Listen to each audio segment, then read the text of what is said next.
मित्रों नमस्कार। आप में से जिन लोगों ने चंपारण सत्याग्रह के बारे में सुना हो उन्हें स्मरण होगा कि बिहार में 2017 में चंपारण सत्याग्रह जो 1917 में हुआ था उसकी शताब्दी बड़े जोर शोर से बिहार सरकार द्वारा मनाई गई थी। और उस शताब्दी के मनाए जाने के बाद हमारे सूबे बिहार में बापू के बारे में काफ़ी बड़े बड़े कार्यक्रम किए गए। यहाँ तक कि बड़ी इमारतें भी उनकी याद में बनी। एक इमारत है बापू सभागार, उसमें लगभग 10,000 तक लोग बैठ सकते हैं।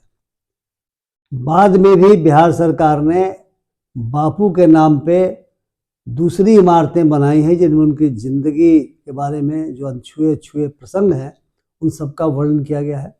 मकसद ये है कि जो हमारी पीढ़ी है जो गांधी जी को भूल चुकी है, जो गांधी जी को जिसने देखा नहीं, जो जानती नहीं, उनके सत्य, अहिंसा, करुणा, प्रेम के सिद्धांतों को, सत्याग्रह के सिद्धांतों को जाने समझे और उसी के हिसाब से जो शुचितापूर्ण आचरण है वो करे। उसी बापू सभागार में 25 दिसंबर, अभी हाल के 25 दिसंबर जब देश में क्रिसमस मनाया जा रहा था, उस दिन वहाँ पे कुछ अन्य प्रोग्राम था। उस प्रोग्राम में अचानक उस पूरे हॉल में ऐसा प्रतीत होता है कि गोडसे की दुष्टात्मा प्रवेश कर गई थी और कुछ दुर्भाग्यपूर्ण घटनाएं हुई। वो कौन सी घटनाएं हुई उसके बारे में जानने के लिए हमारे साथ मौजूद हैं शिक्षाविद और मानव अधिकार कार्यकर्ता डॉक्टर अनिल कुमार रॉय, जिनसे आप पहले से परिचित हैं। मैं डॉक्टर अनिल कुमार राय से जानना चाहूँगा कि आप हमारे दर्शकों को कृपया बताएं कि 25 दिसंबर को उस बापू सभागार में गोडसे की आत्मा के, दुष्टात्मा के प्रवेश करने के बाद क्या घटनाएं घटी, ऑकेजन क्या था, लोग जो वहाँ पे इकट्ठा थे वे कौन से लोग थे और किस परिप्रेक्ष्य में, किस उपलक्ष्य में वहाँ पे पधारे थे। राय साहब नमस्कार। बहुत अच्छा प्रसंग और बहुत सामयिक प्रसंग यह सामाजिक दृष्टि से आपने यह बात की है, उठाया है इस प्रसंग को और इस बात को, उस बापू सभागार को उस इतिहास के साथ आपने जोड़ा है जो 2017 में महात्मा गांधी ने चंपारण में शुरू किया था। 1917 में और 2017 में आकर के उनकी शताब्दी, उस सत्याग्रह के शताब्दी वर्ष के अवसर पर यहाँ पर बहुत सारे फंक्शंस हुए थे और उनकी स्मृति को पुनर्जीवित रखने के लिए, बनाने के लिए, बढ़ाने के लिए बापू सभागार जैसे विशाल काय भवन की स्थापना हुई थी। उसी बापू सभागार के विशाल काय भवन में अटल बिहारी वाजपेयी जी की, जो पूर्व प्रधानमंत्री हमारे रहे हैं, उनका जन्मदिन का शताब्दी समारोह मनाया जा रहा था। तो स्वाभाविक है कि कौन लोग मना रहे होंगे, जिस पार्टी से वे संबंधित हैं उसी पार्टी के लोग, उनके आनुषंगिक संगठनों के लोग या उनके सहयोगी संगठनों के लोग ही रहे होंगे। उसी में गायिका देवी नामक एक प्रसिद्ध गायिका है, नाम भी है गायिका देवी, कि उनका गायन था और उन्होंने गाया रघुपति राघव राजा राम, पतित पावन सीताराम। और इस गायन में ज्यों ही अल्लाह ईश्वर का नाम आया एक साथ, उसके साथ ही वहां पर भारी हंगामा शुरू हो गया। पहले तो संचालकों ने, आयोजकों ने उठ करके सबको शांत करने की भी कोशिश की। उन्होंने, गायिका देवी ने फिर इस पर दलील भी दी कि क्यों अल्लाह ईश्वर को एक साथ लिया जाता है नाम उनका। इसके बावजूद वह शोर शांत नहीं हुआ, वह शोरगुल शांत नहीं हुआ, जय श्री राम के नारे लगते रहे और अंत में गायिका देवी को इस बात के लिए, इस गायन के लिए माफी मांगनी पड़ी और थोड़ी देर के बाद वे निकल करके चली गई वहां से। इस घटना को लेकर पूरे देश में बहुत इसको संवेदनशील ढंग से इसको लिया गया और इस बात की बहुत जगह, बहुत तरह से और विभिन्न संगठनों और दलों के द्वारा भी इसकी और नागरिकों के द्वारा भी इस पर प्रतिक्रिया व्यक्त की गई और निंदा की गई। कारण इसका है, ऐतिहासिक कारण इसका है।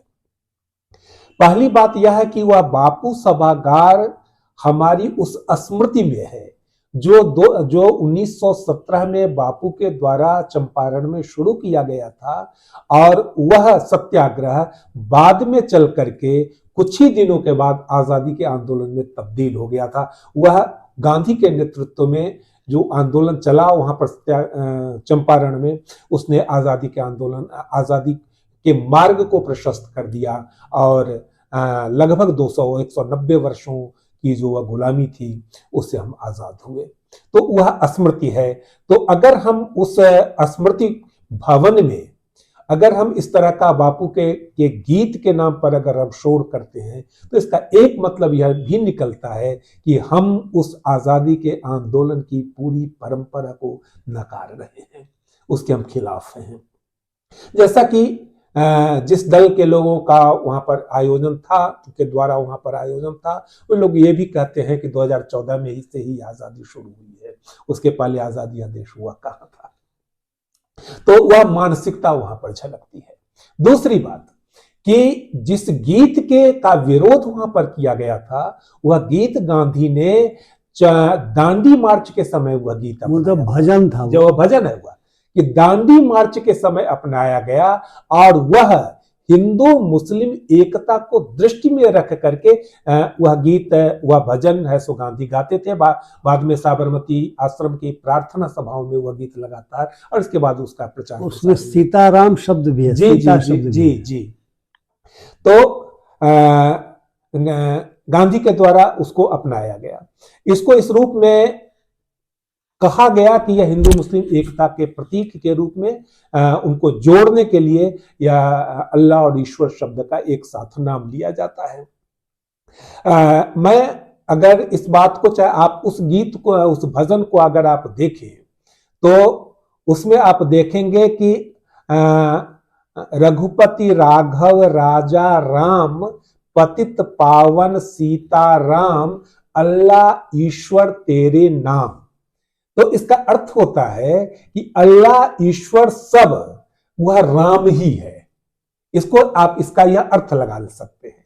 अगर हम अर्थ की दृष्टि से देखें, अभिप्राय की दृष्टि से उसका दूसरे रूप में उसका प्रचार प्रसार हुआ और यह हम लोग लेते रहे हैं, लेकिन शुद्ध शाब्दिक अर्थ की दृष्टि से देखें तो यह राम की सुपीरियरिटी को, यह राम की सर्वोच्चता को इस गीत में है, इस भजन में स्थापित किया गया है। तो फिर उस संगठन के द्वारा जब राम की सर्वोच्चता का हुआ जब भजन है, तब क्यों विरोध किया गया? इसके दो कारण हो सकते हैं। एक कारण यह कि जो मूढ़ लोग उसका विरोध कर रहे थे, उन मूढ़ों को उसके भजन का अर्थ ही नहीं पता है, वो उसको समझ ही नहीं सकते। इतने पढ़े लिखे लोग हैं ही नहीं, इतनी बुद्धि, इतनी क्षमता, इतनी बौद्धिक क्षमता उनमें है ही नहीं। यह बात हो सकती है। दूसरी बात यह है कि जिस बात को लेकर के विरोध किया गया, कई सारे लोग इस बात को बोले भी हैं कि उसमें सीताराम शब्द है सो आया है। सीता, आप यह देखेंगे कि पारंपरिक रूप से जब हम लोग राम का नाम लेते रहे हैं या राम की मूर्तियां स्थापित करते रहे हैं या राम के चित्र लगाते रहे हैं, तो उसमें उनके साथ सीता भी रही हैं, हनुमान भी प्रायः रहे ही हैं, लक्ष्मण भी रहे हैं। मतलब वह पूरा जो है परिवार जो वह है वह लगभग उस रूप में। तो यहां पर सीता राम की बराबरी में खड़ी हो रही है इस प्रतीक के रूप में सीता राम शब्द, और महिला को प्राथमिकता दी जा रही है। यह भारतीय परंपरा, हम लोग इसी तरह हम लोग लक्ष्मी विष्णु सीता राम वगैरह कहते हैं। तो यह एक हमारा पारंपरिक सांस्कृतिक दृष्टिकोण रहा है। लेकिन जिस संगठन के द्वारा या जिस पार्टी के लोगों के द्वारा वहां पर विरोध किया गया और या जय श्री राम के नारे लगाए गए, उस नारे में भी आप देखेंगे कि सीता नहीं है, जहां वे नारे लगाते हैं या बात करते भी हैं राम के बारे में, वहां पर सीता नहीं होती है। अर्थात कि महिला का नाम, सीता के नाम पर महिला का नाम वहां पर आ रहा है, माता सीता का नाम वहां पर आ रहा है, यह ऐतराज का विषय भी रहा है, जो महिलाओं के लिए कई दृष्टियों से अगर हम देखें तो जिस पार्टी के लोग वहां पर नारे लगा रहे थे और जिस पार्टी के का शासन अभी पूरे देश में चल रहा है, वह महिलाओं के प्रति किस तरह का व्यवहार और किस तरह का दृष्टिकोण रखते हैं, वह दृष्टिकोण वहां पर उस नारे में, उस विरोध में प्रतिबिंबित हो रहा था। मैं राय साहब एक चीज़ और जानना चाहूँगा। आपने विवेचना करते हुए कहा कि सीता जी का नाम, हम लोग सीता को सीता जी कहते हैं, सीता माँ कहते हैं, और बिहार तो उनकी भूमि रही है, मतलब सीतामढ़ी जिला जो है उनका मंदिर है, बहुत अच्छा पुनौरा धाम वहाँ पे है, जिसका विकास भी बिहार सरकार के द्वारा किया जा रहा है, और सीता को बहुत ही आदर के साथ देखते हैं। मिथिला के लोग तो राम को अपना दामाद मानते हैं, सीता को अपनी बेटी मानते हैं, और ईश्वर और अल्लाह दोनों राम के ही नाम है, उस भजन में है।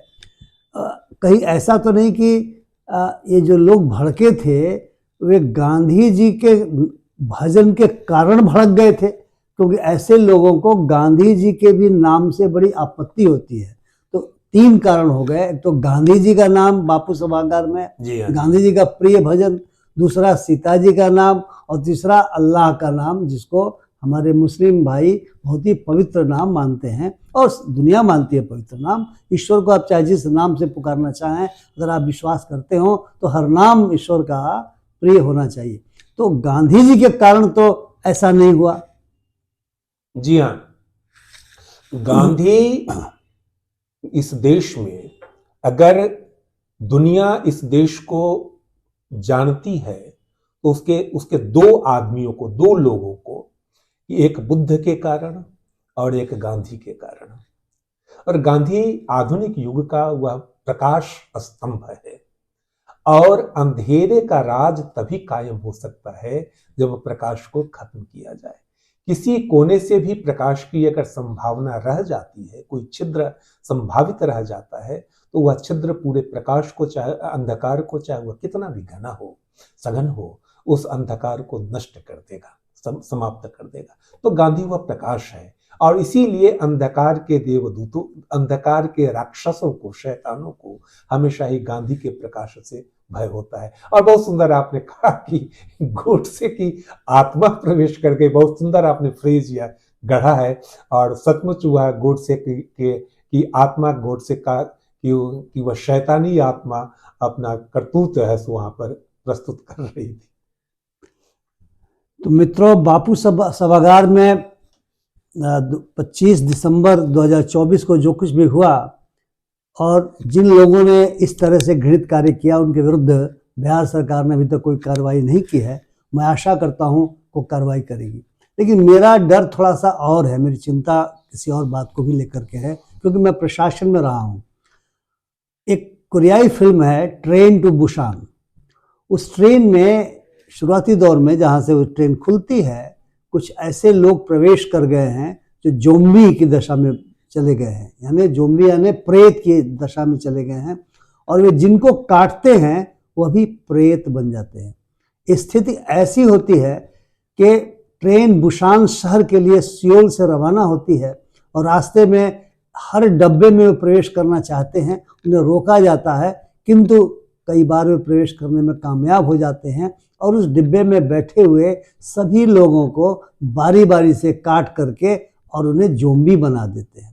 जिनको काटते हैं दांत से, वो जोम्बी बनता है, वो दूसरे को काटता है, वो तीसरे को काटता है। इस प्रकार से एक समय आता है कि बुसान पहुंचने के पहले ही पूरी ट्रेन में सारे लोग जोम्बी बन जाते हैं, बस 2 को छोड़कर। एक छोटा बच्चा जिसके पिता को जोम्बी बन जाना पड़ता है, लेकिन उस बेटे से कहता है, बच्चे से कहता है भाग जाओ, और एक छोटी सी बच्ची, उससे उम्र में थोड़ी बड़ी बच्ची है, वो होती है जिसकी माँ कहती है भाग जाओ, और ये दोनों भागते हैं और इशारा करते हैं कि भविष्य में ये जो बच्ची और ये जो बच्चा है, ये आने वाले कोरिया को संभालेंगे।